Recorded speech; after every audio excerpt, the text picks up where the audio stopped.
Okay, welcome to the Watchtower for AFCON 2025. It's the Super Eagles Focus, and I'm here today. I'm Flames, your host, and I'm joined by the Ball Prophet. The Ball Prophet, welcome to the show. How you doing, bro? I'm doing very, very good, brother. How are you? I'm fine. Thank you. AFCON 2025, we've seen a lot of games. The first set of games have been engaging, has been intriguing. How would you rate the first set of games from AFCON 2025 now?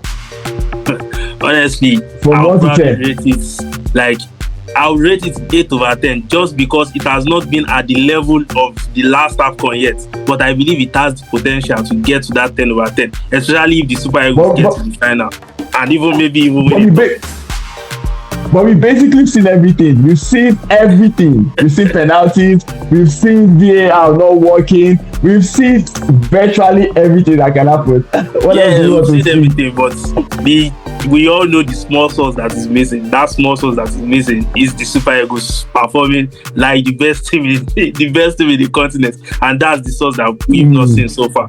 And that's what I hope will come mm, towards the end of the tournament. So speaking of the Super Eagles, the first game, Nigeria versus Tanzania. What do you think of that game? A lot of people have the opinion that we did not really play well. Although we got the 3 points from that game, but some people feel that we could have done better. Are you of that same school of thought? Yeah, see, Mr. Flames, if I start talking Mm, about all the issues I have from that first game, we'll probably not leave this place tonight. That's how wow, bad I feel wow. it was. I feel like even the people that are saying it was bad, they are not saying it's as bad as, because we have obviously the head of the snake when it comes to the Super Eagles is Victor Osimhen. We know he's our best player. We know anywhere that we are going to get to in this tournament, it has to come from the feet of Victor Osimhen. The others, yes, the others are important, but the star player is Victor Osimhen. I feel like a lot of people, because of that, as a result of Osimhen being that big name player, being the number one, so to say, in the team, Mm, a lot of people are reluctant to criticize him. But I would say it as I see it. I'm in Nigeria and Osimhen is also in Nigeria. The only difference is Osimhen is the one actually on the field. But I care about mm, Nigeria as much as Osimhen does care about Nigeria. So I feel like Osimhen could have done much better in that game. Much better. His finishing was poor. His composure was very, very poor. Osimhen shouldn't be mm, shooting when he's off balance. If you think mm, back, you can just see mm. it. Not just the last match, a lot of matches. Osimhen is always shooting when he's off balance. Why? What's going on? Like, bro, you have to calm down. And then on the midfield end, like I said, if I start talking about all the issues now, we'll not leave here. Mm, The midfield too, he mm, can't hold ball for mm. like more than 5 minutes. All those kind of things. The defense, they fell asleep for the Tanzania own goal. But I feel like you want to say something, so please step in here. Okay, yeah. Speaking of Osimhen, the the first round of games, we've seen the big boys. If you want to call the major players in this AFCON, if you want to look at the world class players in this AFCON, of course, Osimhen will be mentioned there. But I think so far he's the only one that has not scored. Justin has scored. Mahrez has scored. Who else again? What's this guy's name? Mo Salah has Salah. scored. Mo Salah has scored. He just scored twice. But Osimhen is the only one that did not score. And I think Osimhen has this thing that happens to him every AFCON when he just loses form. This was the same thing we saw at the last AFCON 2023. It was all true. He scored how many goals? One. In the whole of the AFCON. So are we going to still rely on Osimhen going forward, knowing fully well that this is how he always comes to play when it concerns AFCON? I don't know whether it's because it's overwhelming or whether he's just not informed right now. But I don't know. What would you say about that? Yeah, so the thing about players like Osimhen is that even though they are not, now I'm going to compare him to somebody. Obviously, Osimhen is not on the level of Ronaldo. Very few people are. Maybe only Messi is on his level. But Ronaldo, when it comes to Exactly. international tournaments, he has not been the best for Portugal. But he's always there. Just because maybe there's that chance of it, maybe. On the bench, we don't really have anyone that is better than Osimhen when it comes to that maybe. Yes, Akko Adams is a good player, but he's definitely not world class. He's definitely not on the level of Osimhen. And when we now add in the fact that at a certain point in time when we needed Osimhen the most, Osimhen delivered, which is against Benin Republic, where he scored a wonderful hat-trick that led us to the playoffs, even though we didn't qualify from the playoffs. But being in that position in the first place was because of Osimhen. That's why I'm really reluctant to call it something about the pressure, because when you were asking that question, I was thinking it within my head, like, what really is the issue? I went through a checklist. Is it pressure? Osimhen has performed under pressure for us. I think he's 7 goals away from becoming the all-time top scorer for the country. That's like, we've had so many players. If you look at the players that we've had over the years, Nwankwo Kanu, JJ Okocha, Rashidi Yekini, who is the number one, and so many players, Sunday Olise. We have all Ayegbeni, Yakuba, even though everybody remembers Ayegbeni for the miss against South Korea. Ayegbeni was a wonderful striker, one of the best African strikers in the Premier League. And we had all those players, and Osimhen somehow is ahead. I have not even mentioned Obafemi Martins. So it just proves that he can do it. He just needs to put it all together at the right time. That's just the issue. Okay, so now going into the next game against Tunisia. Now, like you said, Nigeria has a lot of issues. Do you think we are going to do better against Tunisia? Because Tunisia is one of the toughest teams in this tournament, and I've seen them play, and I've seen what they did in their last game against Uganda. It was crazy. They scored 3 goals and all that. So coming into this game against Tunisia, when we were struggling, we were practically struggling. We lost a lot of goals, and you also mentioned that the midfield was porous. Now, what's going to happen? What do you think there's going to be any change in the game against Tunisia, or we are going to even dwindle? What I'm going to say is, I surely hope there's a change, because if there's no change, we're in trouble. That's just the plain the fact of the matter. If there is no change, but you know that the Super Eagles always start slow. In tournaments that they've won, they always start slow, and I think it's something that we should also bank on. That it's better we even start slow, because the last time we got all 9 points from the group stage, and we ended up losing to this same Tunisia in the second round. So it's not going to be a good thing if we actually draw that game against Tunisia. So there are 2 points I will take out of that statement. The first issue is Tunisia have been a boogie team for the Super Eagles. I remember when I was still very young, when Super Eagles matches used to be on NTA, AIT, those stations back in the day. Everybody was always huddled around the TV. The spirit of supporting the Super Eagles was still very strong back then.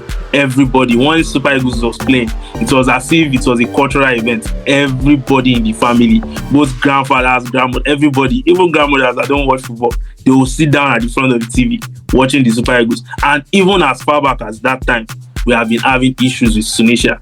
Anytime we want to face Tunisia, my heart is always in my throat, because I know how tactically sound these people are. These people are one of the first teams to play like the Europeans. Like, we had Egypt. Egypt were very strong, but Tunisia, the only reason Tunisia don't have as much trophies as probably Egypt or even Egypt, it's because of Egypt. Egypt were the bogey team for them, but for us, Tunisia was the bogey team. Even though Arab teams generally, but Tunisia especially. I remember that their body hawk shirts that time. When they come out their chests, even use so there's that, and then there's the other side that the Super Eagles always seem to rise to the occasion. Even if we lost against DR Congo, we can chalk it up to being penalty luck. Anybody can lose a penalty, anybody can win a penalty, so we can chalk that up to being penalties. But when we needed them, they rose to the occasion. When it was time to play against Benin Republic, they all showed up. There was not one single player against Benin Republic that didn't show up. That's how I feel like they have the potential to rise up to the occasion. But we know these boys. We've put a lot of hope in them in the past, and somehow they always disappoint us. But hopefully they don't disappoint us this time. Hmm. Okay, so what positive are you going to take away from the last match going into the next game? My biggest positive from the last match is Alex Iwobi. Alex Iwobi I was expecting you to say that. for the first time Yeah. in what felt like a long time, especially in my eyes. I've said it a lot of times. Like, Alex Iwobi is one of the most underrated players in the Premier League, but somehow he doesn't seem to bring that form to the Super Eagles. At some points this season, Alex Iwobi was top 5 in passes into the opposition box. That's messy type of. When you look at the names that were on that list, they were all big players, and then you see Nigeria's Alex Iwobi. That's something to be proud of. But you cannot be fully proud of it until he brings it to the national team. And in the last game, he brought it to the national team and more.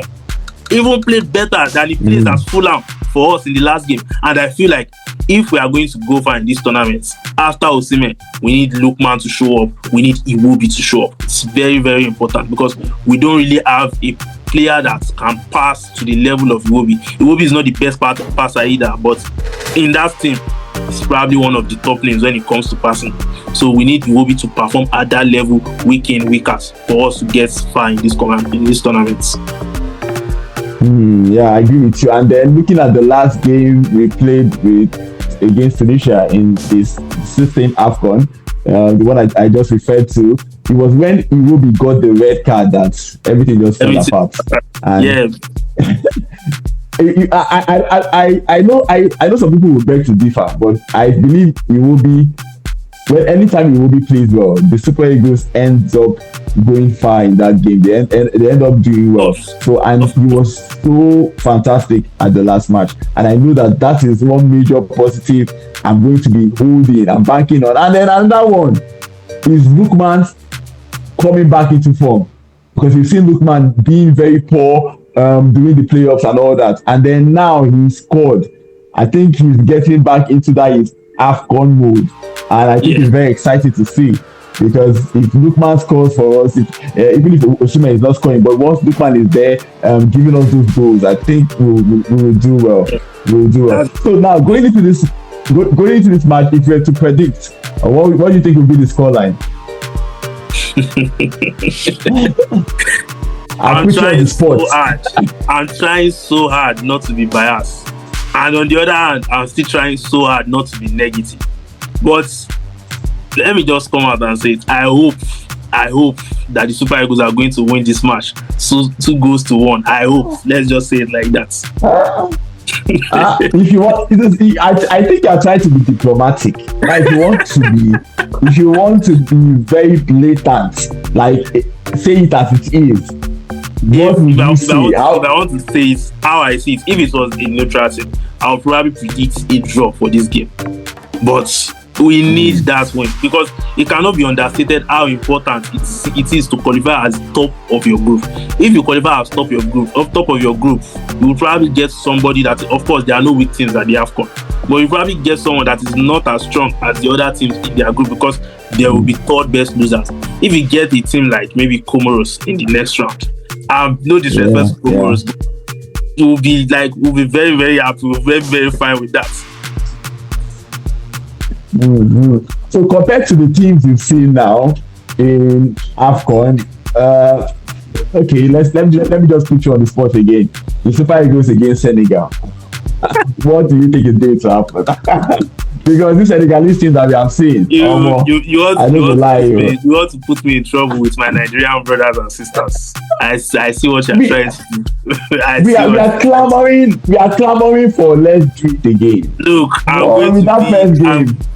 I'm going to be a delusional citizen. Anybody that will play against, if they import Spain to come and play against us, Nigeria is going to win. Okay. Well, now looking at this Nigerian team, this Super Eagles team for AFCON, I know we're missing a lot of players. We're missing the likes of Benjamin Frederick. We're missing Ekong and Olaino. But then again, that defense.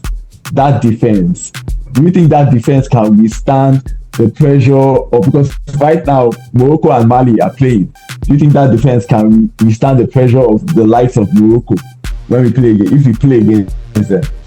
Yeah, so you notice that at the beginning when you asked about like the what needs to change for the Super Eagles. I only mentioned the midfield and the forward line. I believe the defensive pairing, this is the peak of what they can produce. Semi Ajayi has never been a fantastic defender. He has been a solid defender for championship level. He has been a solid defender. But even the team that he plays for, rather, I watch a guy on YouTube, HITC7. That guy is a All City diehard fan. But that guy will be the first to tell you that Semi Ajayi is a great defender. But he will also be the first to tell you that Semi Ajayi has a lot of mistakes in him. So I don't think there is anything that Semi Ajayi can learn at this point. He's already the finished article. He's a senior player. So I don't think there's anything that he can learn or change at this point that can improve that defense. The only thing we can hope for is maybe they concede 1 goal, maybe they concede 2. And then Osimhen, Lookman, Iwobi, the boys at the other end, they are able to outscore the other team. That's basically the only thing. Because if you watch our recent matches, every single match, when it was 5 minutes towards the end, we were very, very shaky. We were being pressed. We were being pressed by Tanzania, of all people, which is something that should not happen. We were being pressed in the last time, we were being pressed by Tanzania. So that kind of thing, when it happens again and again and again, it is far from a coincidence. That's just the status quo. Just like you said, I'm also expecting a draw against Tunisia, but I just also want to be optimistic too. I need to also be good for us to have a win, but even if you have a draw, I'm still okay. I'm not going to be angry and sad that you have it. We will be okay with a draw, but in an ideal world, what we need is to beat them. That's what we need. Like when we are going strictly by what we need, because at the current point in time, goal difference is a factor between both teams. We have to assume that they will probably win against Tanzania. If we draw today, they will probably have to play their best team and they will get the win versus Tanzania. So if they get the win against Tanzania, we would have to score over 3 goals just to get on the same number of goal difference as them. And if I'm looking at this team, I don't think this team has 3-4 goals in them. So the best case scenario for us is to win against them. That'll be 2-1, 3-1, something along that line. I know for sure that it's going to be a very exciting game. It's going to be a very interesting game. Tunisia likes to come out, and it's not going to be a boring game, especially with this Tunisia team that I just saw. They are going to attack. And when they come out, we are also going to come out, because Super Eagles also, no matter what, are also a very good attacking side. So I know that when we attack, so everything. So I'm just looking forward to having another conversation along the line of, okay, what has transpired in the last game. Maybe we might come here and we might be looking very gloomy and angry. Hopefully not. Or maybe we'll be optimistic and then the next game and all that. So basically, I'll be looking forward to that. And I hope you join me again for that conversation. No problem. I'll be very, very happy to join you. Thank you very much for joining me today. That's the end of the show. And I'll be seeing you again. The Ball Prophet. Thank you very much. It was a lovely chat. Right. Thank you very much. Yeah.